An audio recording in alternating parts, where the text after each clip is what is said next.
مایوسی کفر ہے۔ امید ہے ہماری یہ تحریر کسی کے کام آئے گی، کسی کو راستہ دکھائے گی۔ 100% تو نہیں لیکن کچھ حد تک ہی صحیح مایوسی سے باہر نکلنے میں مددگار ثابت ہوگی۔ ہم سماج کے ان تمام ماؤں، بہنوں، بیٹیوں، بھائیوں، دوستوں اور سہیلیوں سے مخاطب ہیں جو آج کسی نہ کسی مشکل حالات میں گھرے ہوئے ہیں اور جو مصیبتوں سے لڑنا نہیں چاہتے یا لڑنا نہیں جانتے۔ وہ حالات کے ہاتھوں اور مشکلات سے گھبرا کر موت کو گلے لگانا مناسب سمجھتے ہیں اور سمجھتے ہیں ہم نے موت کو گلے لگا کر دیکھو کتنا بڑا کام کر لیا۔ لیکن قوم کے جانشینوں، یہ اپنے آپ میں ایک بزدلانہ کام ہے۔ صرف 2 باتوں کو اپنے دل و دماغ میں بٹھا دو۔ ایک تو یہ کہ جو ہو رہا ہے وہ ہماری قسمت میں پیدائش کے ساتھ ہی لکھا جا چکا ہے، اور دوسرے یہ کہ اوپر والا جو بھی کرتا ہے اس میں اس کی مصلحت ہوتی ہے اور وہ اپنے بندوں کا بھلا ہی چاہتا ہے۔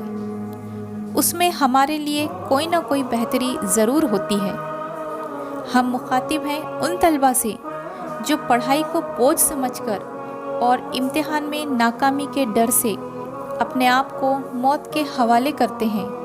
ان عورتوں سے مخاطب ہیں جو گھریلو تشدد یا سسرالی ظلم و ستم کے آگے ہار مان جاتے ہیں اور موت کی آغوش میں خود کو ڈھکیل دیتے ہیں۔ ان مردوں سے مخاطب ہیں جو قرض کے بوجھ تلے یا کسی ناگہانی آفت کے ڈر سے موت کو گلے لگا کر اپنے آپ کو آزاد کر دیتے ہیں۔ لیکن ایسا کرنے والے طلباء، عورتیں اور مرد کیا کبھی اپنے پیچھے رہ جانے والے ماں، باپ، بھائی، بہن اور بچوں کے بارے میں ایک پل بھی نہیں سوچتے کہ ان کے بعد ان لوگوں کا کیا ہوگا؟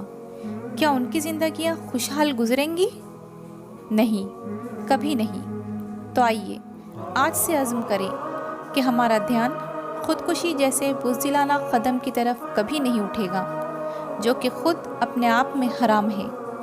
مصیبت آئے گی تو ڈٹ کر سامنا کرو، پریشانیاں آئیں تو منہ توڑ جواب دینے کو تیار ہو جاؤ۔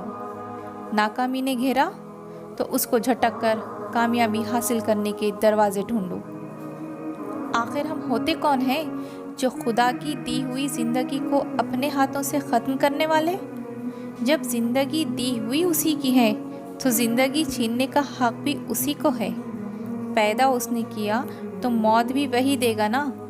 تو کیوں ہم موت کو گلے لگا کر ہمارے اپنوں کو ہمیشہ کے لیے روتا چھوڑ دیں؟ تو قوم کے جانشینوں، یہ جان لو کہ آپ کی زندگی سے بہت لوگ جڑے ہیں اور آپ ہر ایک کے لیے اہم ہو۔ تو اب ٹھان لیں کہ صابر بنیں گے اور ہر مصیبت، ناکامی اور پریشانی کا سامنا ڈٹ کر حوصلہ مندی اور کامیابی سے کریں گے۔ امید ہے ہماری اس تحریر سے کچھ زندگی گزارنے کا حوصلہ ملے گا، لیکن شرط ہے عمل، صرف عمل۔